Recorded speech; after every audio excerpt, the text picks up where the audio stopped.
They called it a warm-up exercise. 10 Navy SEALs against one woman. The Pentagon's latest diversity experiment, they said. The betting started before she even stepped into the ring. How quickly would she tap out? Which operator would make her quit? The laughter echoed through the training hangar as the first SEAL entered the circle. No one noticed her pupils dilating, the subtle shift in her stance, the small scar behind her ear. No one was laughing 90 seconds later. By the third opponent, the room had fallen completely silent. By the fifth, they understood their mistake. From which city in the world are you watching this video today? If this story intrigues you, consider subscribing for more untold military narratives. Dawn breaks over the Naval Special Warfare Development Group facility in Virginia Beach, painting the sky in hues of orange and gold. A light mist clings to the obstacle courses where America's most elite warriors train, creating an almost mystical atmosphere in the early morning light. Inside the main training hangar, fluorescent lights buzz overhead, illuminating the mat-covered floor where 40 Navy SEAL Street and in formation, bodies honed to physical perfection through years of the most grueling training on Earth. Commander Alistair Blackthorne strides to the front of the formation, his weathered face betraying no emotion. At 45, Blackthorne is a legend among legends. A 25-year veteran with 11 combat deployments and a chest full of medals he never displays. The scars on his forearms tell more about his service than his classified personnel file ever could. At ease, he barks, and the SEALs shift their stance slightly, eyes forward, hands clasped behind their backs. Blackthorne clears his throat. "Gentlemen, today we have a visitor from Washington." He gestures toward the entrance where a woman stands at perfect attention. "The Pentagon has sent us their latest experiment." Lieutenant Alara Voss stands motionless near the door. Her olive drab t-shirt and standard issue training pants reveal little about her physique, neither particularly tall nor physically imposing. She appears almost ordinary compared to the muscled warriors before her. Her dark hair is secured in a regulation bun, her face devoid of makeup, her expression unreadable. Lieutenant Voss has been fast-tracked through selection despite lacking traditional qualifications. Blackthorne continues, making no attempt to hide the disapproval in his voice. Apparently, someone upstairs thinks we need to diversify our operational capabilities. Several operators exchange knowing glances. A few don't bother hiding their smirks. In the back row, Petty Officer Gunnar Hale, a mountain of a man with close-cropped blonde hair, whispers something to his neighbor that causes a ripple of suppressed laughter. "Today, we'll conduct a simple assessment," Blackthorne says, his voice dripping with sarcasm. "Lieutenant Voss will face 10 of our operators in succession. Consider it a warm-up exercise before we begin actual training."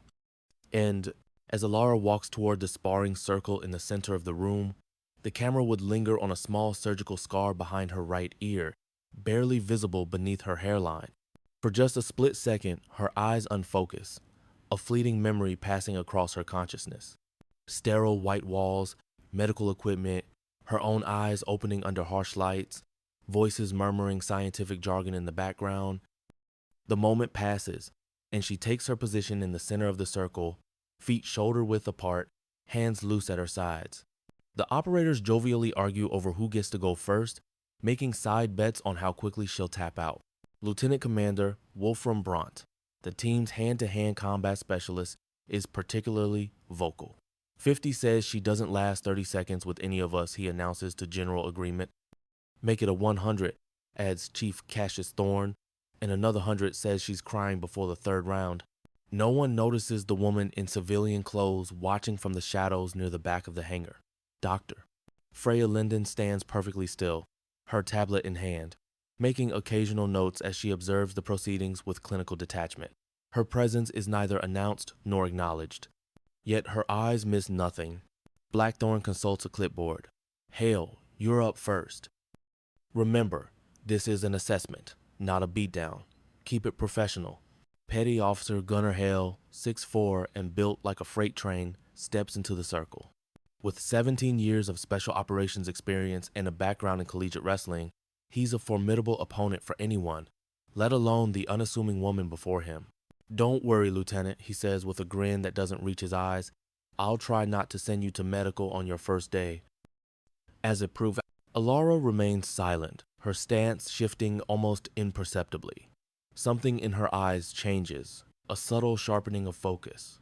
But the operators, expecting weakness, fail to notice. Blackthorn blows a whistle. Begin.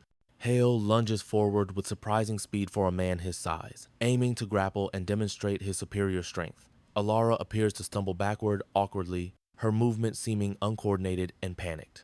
Laughter erupts from the watching seals. 10 seconds tops, someone calls out. Hale presses his advantage, closing the distance with a textbook takedown move. At the last possible moment, Alara shifts her weight. Instead of falling backward, she redirects Hale's momentum just enough that he slightly overextends. The move is so subtle that most observers miss it entirely, seeing only that Hale's attack didn't land as cleanly as expected. Frowning, Hale resets and circles, more cautious now. Alara's movements still appear uncoordinated, almost amateurish, but somehow she remains just out of his reach. After 30 seconds of this dance, murmurs of confusion begin to replace the laughter. "Just take her down already," Brant calls out impatiently. Hale, now visibly frustrated, commits to a more aggressive approach. He feints left, then drives right, a combination that has worked countless times in combat and training. Alara moves to block the feint, apparently falling for it, leaving herself open to the real attack. But when Hale's right hand shoots out to grab her, she isn't there. With a movement too fast to follow clearly, she has shifted position, and Hale's momentum carries him slightly off balance. Before he can recover, Alara's hand strikes his wrist at precisely the point where nerve meets bone. Hale's fingers instantly go numb, and as he instinctively pulls back, she follows with the precisely placed finger jab to a pressure point on his neck. Hale drops to one knee, momentarily disoriented, his right arm temporarily useless. The hanger falls silent. Blackthorn's whistle cuts through the tension. "Round complete, Drake, you're up." As Hale walks back to the line, shaking his arm to restore circulation, his expression is one of bewilderment rather than humiliation. He looks at his hand as if it has betrayed him, then back at the woman who somehow managed to neutralize him with minimal effort. Lieutenant Percival Drake steps into the circle next, a technical fighting specialist known for his calculated approach. Where Hale relies on power, Drake depends on precision and technique. He's taken gold in international martial arts competitions and trained with masters across Asia before joining the Navy. "Interesting technique, Lieutenant," Drake says, his voice neutral as he assumes a traditional fighting stance. "Let's see what else you've got." Alara's face remains impassive, her own stance appearing much less refined than Drake's textbook posture. As the whistle blows, Drake circles her, analyzing her movement patterns, looking for weaknesses. Her responses seem stiff, almost robotic, nothing like the fluid grace of an experienced fighter. Drake probes with a series of light strikes, testing her defenses. Ilera blocks some, awkwardly avoids others, and takes a glancing blow to her shoulder that draws more mockery from the observers. "This is what they're sending us now," someone calls out. Drake, however, is not smiling. Something about the encounter feels wrong to him, though he can't quite identify what. He increases the speed and complexity of his attacks, a combination that should overwhelm an opponent of Alara's apparent skill level. Yet somehow, she remains upright. Her defense is just adequate enough to prevent serious damage. It's as if she's calculating the minimum response necessary to each attack. No wasted energy, no unnecessary movement. After 60 seconds of increasingly intense exchanges, Drake commits to a finishing move, a sweeping leg technique, followed by a restraint hold that would end the match decisively. As his leg slides toward hers, Alara finally moves with purpose. Her block is perfect. Her counterstrike is lightning fast, striking nerve clusters that temporarily paralyze Drake's attacking leg. As he falters, she applies precise pressure to his extended wrist. Drake finds himself on the mat, arm immobilized in a joint lock that appeared to materialize out of nowhere. The whistle blows again. Drake rises, rubbing his wrist, his expression thoughtful rather than angry. "Chief Thorne," Blackthorn calls, his own voice now tinged with curiosity rather than contempt. "You're up." As Chief Cassius Thorne, renowned for his speed, approaches for the third round, the camera catches a subtle change in Alara. Her pupils dilate and contract rapidly, adjusting to some internal calculation. Her fingers tap a strange pattern against her thigh, as if inputting data into an invisible keyboard. Another flash of memory crosses her consciousness. Underwater training tanks, electrodes attached to her temples, multiple women in identical medical gowns performing synchronized movements under the watchful eyes of technicians. Thorn is already moving as the whistle sounds, exploiting his reputation for lightning-fast attacks. What happens next is difficult for the observers to process. Alara moves with sudden, machine-like precision, meeting Thorn's attack with a series of counters that seem to anticipate his every move. Within 15 seconds, Thorn is on the ground, a precision strike to his solar plexus, leaving him gasping for air. As Thorn rolls away, clutching his midsection, Blackthorn's phone buzzes in his pocket. The text message reads, "Operation Nemesis asset activated. Stand down." His expression shifts from curious to concerned as he looks up sharply at Alara, who now stands at the center of the circle. Her posture is subtly different, more balanced, more dangerous.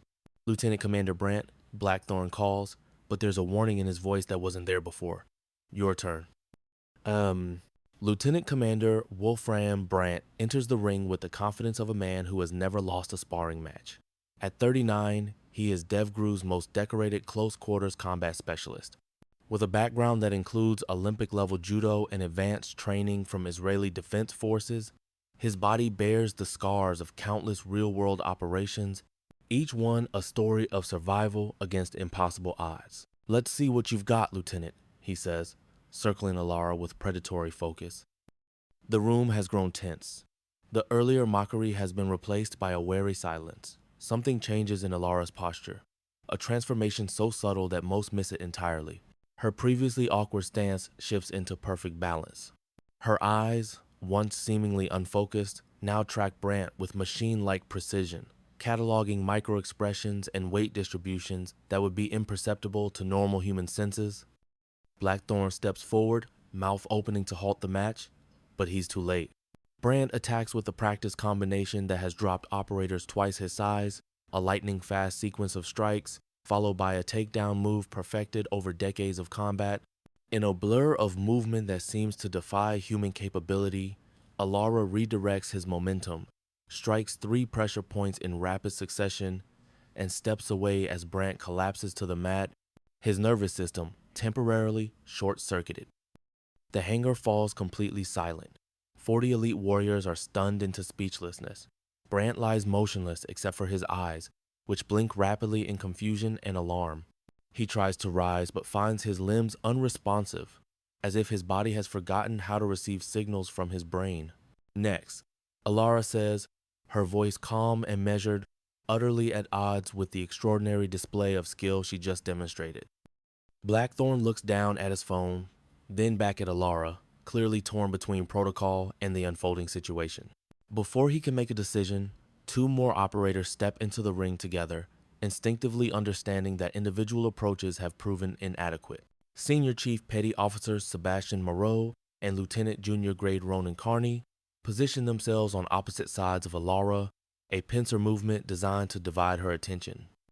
Both men are combat-hardened veterans with multiple tours in the world's most dangerous environments. "Begin," Blackthorn says, his voice tight with tension. Moreau and Carney attack simultaneously, their movements perfectly synchronized after years of training together. It should be impossible for a single opponent to counter such a coordinated assault. Alara moves with fluid precision, her body seemingly operating on a different temporal plane. Where before her movements appeared stiff and robotic, now they flow like water, each action bleeding seamlessly into the next. She slips between Moreau's outstretched arms, redirects Carney's momentum into Moreau's path, and delivers a series of strikes too fast to follow with the naked eye. Both men hit the mat within 3 seconds of each other, conscious but incapacitated. "What in the name of—" someone whispers from the sidelines, not finishing the thought. The remaining SEALs exchange glances, a wordless communication passing between them. 3 more step forward together, forming a triangle around Alara. They attack as one, a coordinated assault that would overwhelm any normal combatant through sheer numerical advantage. Alara dismantles them with brutal efficiency. Her movements are now openly superhuman in their speed and precision. She anticipates each attack before it fully forms, exploits weaknesses invisible to the untrained eye, and neutralizes 3 of the world's deadliest warriors as if they were academy cadets on their first day of basic training. She's reading our physiological responses, mutters a downed operator nursing a dislocated shoulder. She knows what we're going to do before we do. Oh wait, the last 2 volunteers enter the ring together, approaching with extreme caution, having witnessed the fate of their teammates. They circle warily, feinting and withdrawing, reluctant to commit to an attack pattern that has proven so disastrously ineffective. Ilara stands perfectly centered, her breathing even, not a drop of sweat visible on her brow. When she finally moves, it's with such explosive speed that several observers later swear they didn't see her cross the distance. The 2 SEALs are on the ground before they can react. Precision strikes to nerve clusters, leaving them temporarily paralyzed. 7 of America's most elite warriors lie incapacitated around the sparring circle. The remaining operators stand frozen in disbelief, their worldview fundamentally altered in the span of minutes. Finally, Commander Blackthorne himself steps into the ring, unbuckling his sidearm and handing it to a nearby operator. His face is grim. The earlier contempt has been replaced by focused determination. This is no longer about humiliation or assessment. It's about understanding exactly what they're dealing with. Blackthorne draws a combat knife from an ankle sheath, a carbon fiber blade with a wicked edge. In close quarters against an opponent who has demonstrated supernatural hand-to-hand capabilities, the knife represents a tactical escalation, a test of whether her skills extend to armed combat. Lieutenant Voss, he says formally, demonstrate your proficiency against an armed opponent. Ilara inclines her head slightly, the first sign of respect she has shown since entering the facility. Her eyes track the knife with unnatural focus, pupils contracting and expanding as she calculates trajectories and response patterns. Blackthorne attacks with the controlled aggression of a career operator, the knife an extension of his arm, weaving patterns designed to create openings and force defensive errors. He is no longer testing, he is fighting with the full measure of his considerable skill. Ilara disarms and incapacitates him in seconds. Her movements are a blur of precisely applied physics and biomechanical exploitation. The knife clatters to the mat, and Blackthorne finds himself immobilized in a hold that applies pressure to nerve clusters he didn't know existed. The pain is exquisite in its precision, intense without being debilitating, a demonstration rather than a punishment. Standing over him, she whispers words only he can hear. Project Nemesis sends regards. Assessment complete. M. Then she releases him and steps back, resuming her stance at the center of the circle, surrounded by the fallen elite of America's Special Operations community. Dr. Freya Linden steps forward from the shadows, her tablet tucked under one arm, addressing the stunned room. Gentlemen, meet the future of Special Operations. Her voice carries the clinical detachment of a scientist discussing a successful experiment. Lieutenant Voss is the product of a classified military program. You now have the privilege of witnessing. Neural enhancements allow her to process combat situations 400% faster than standard operators. She can identify and exploit physiological weaknesses instantaneously by reading microexpressions, pupil dilation, and perspiration patterns imperceptible to normal human senses. Linden allows herself a small smile as she surveys the downed operators. She wasn't being tested by you, she was evaluating your vulnerabilities. I'll do. The SEALs look at Ilara with newfound respect mixed with unease. She stands perfectly still, face once again impassive, as if the extraordinary display of skill had never happened. Project Nemesis, Linden continues, creates enhanced female operators for missions where male operators cannot infiltrate. Cultural barriers in many regions prevent men from accessing certain spaces or interacting with female populations. These environments have traditionally been intelligence black holes. Lieutenant Voss and her counterparts can move freely in these spaces while possessing combat capabilities that exceed your own. A medic kneels beside Brandt, who is finally regaining motor control, his fingers twitching as sensation returns to his extremities. Around the room, other operators help their downed comrades to sitting positions, checking pupils and testing reflexes. The techniques Lieutenant Voss employed are designed to be temporarily incapacitating rather than permanently damaging, Linden explains, Full motor function will return within 15 minutes with no lasting effects. Consider this a valuable learning experience about the dangers of underestimating an opponent based on appearance or gender. Blackthorn rises to his feet, straightening his uniform with military precision. His expression is unreadable, but the earlier contempt has vanished, replaced by something that might be professional respect. Dr. Linden, he says formally, in the future, I would appreciate advance notice when my training facility is being used to field test classified weapon systems. Linden's smile tightens.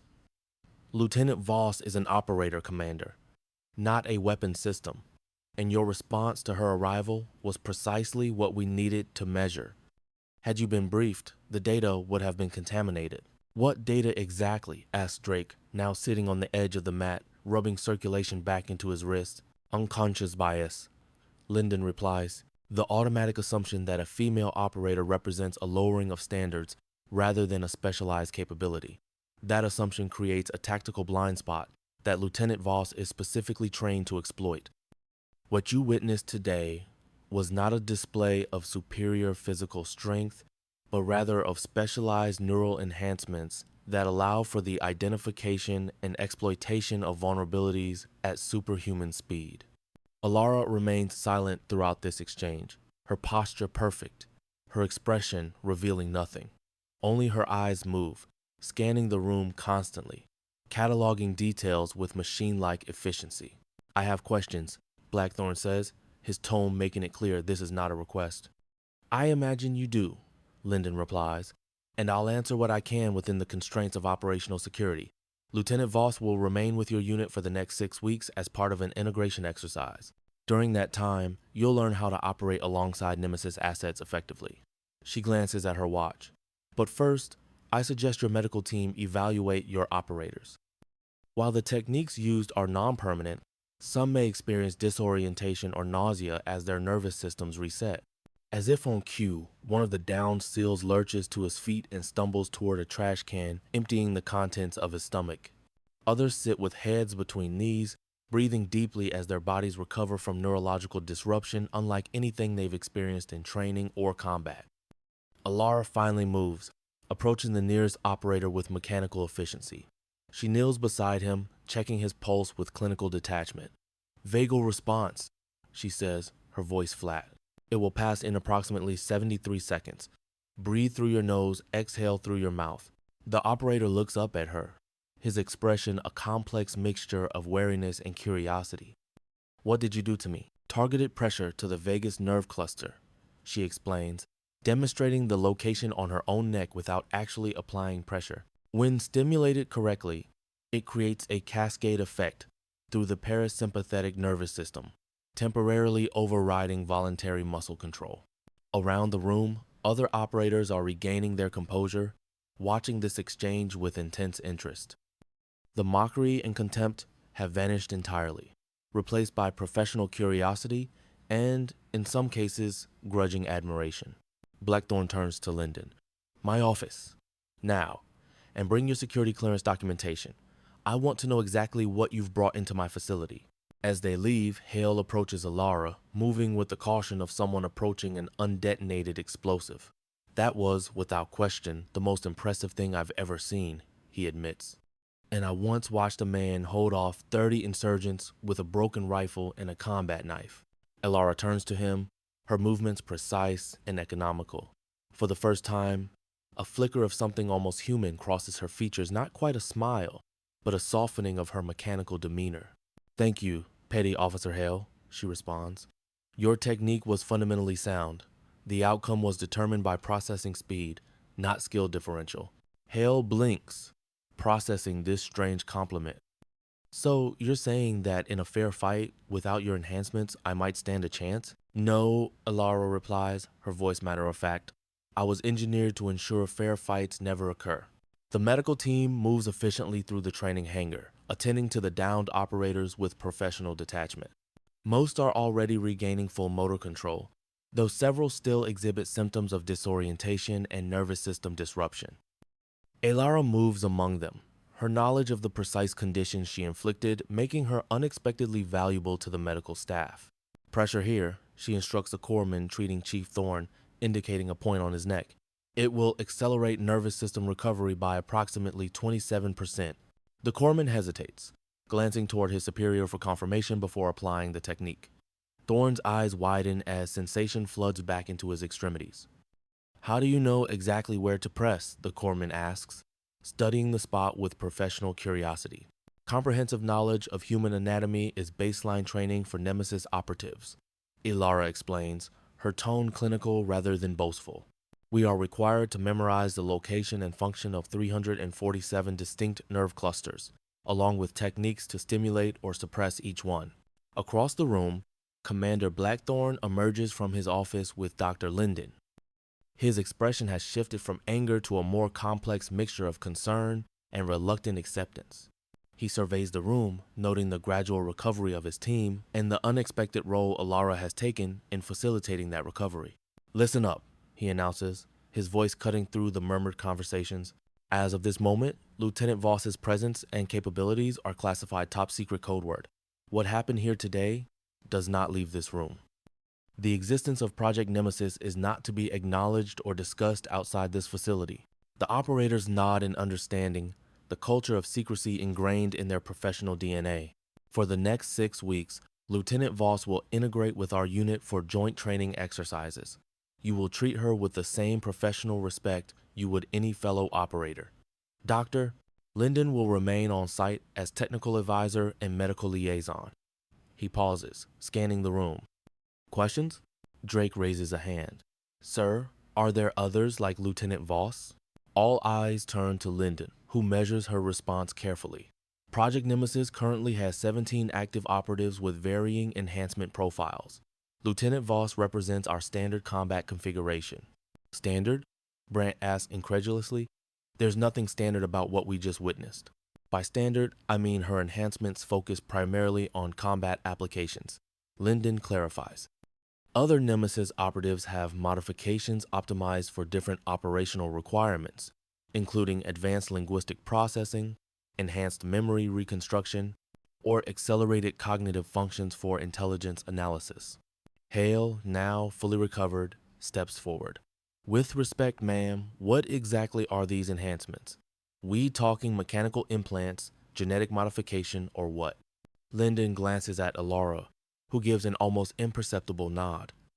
A combination of approaches, Linden explains. Neural mesh integration at key junctions in the peripheral nervous system, biochemical adjustments to enhance neurotransmitter efficiency, and targeted genetic modifications to specific regions of the brain responsible for processing sensory input and motor response.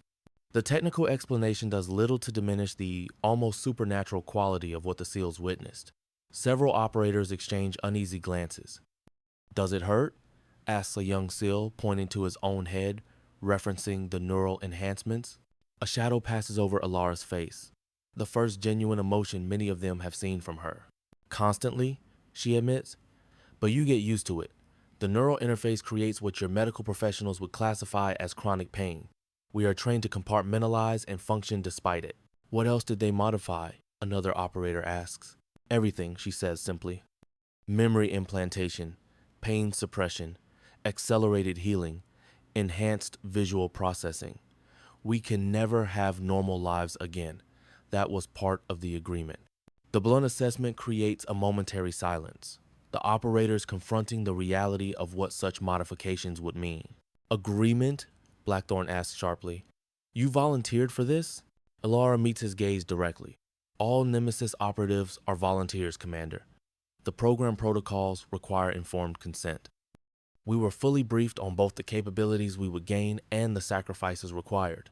What kind of sacrifices? Hale asks, his earlier wariness now tempered with something like concern. The modifications are permanent and progressive, she explains. Our neural architecture continues to adapt and evolve in response to the implants. The long-term prognosis is unclear.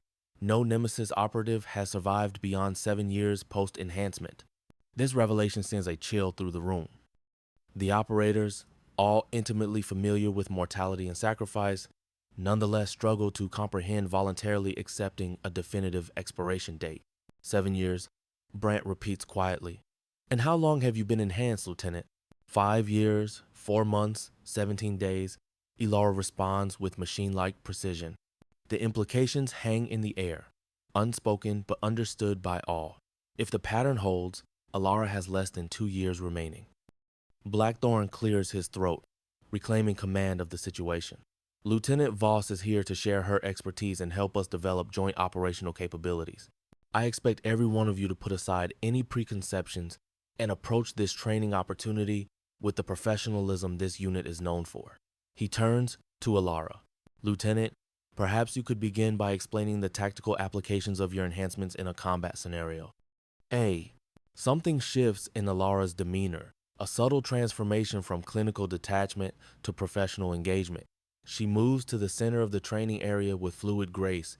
The primary tactical advantage of a Nemesis operative is the ability to process combat scenarios at significantly accelerated rates, she begins. Where a standard operator might identify 3 or 4 potential threats in a given environment, I can simultaneously track and prioritize up to 27 distinct threat vectors. She gestures to Hale and Drake. Petty Officer, Lieutenant, if you would assist with a demonstration. The 2 men step forward, still moving with slight caution, but professional curiosity overrides their earlier wariness. Attack from any angle, using any technique, she instructs. I will demonstrate threat assessment and neutralization protocols. What follows transforms the atmosphere in the room from lingering suspicion to professional admiration.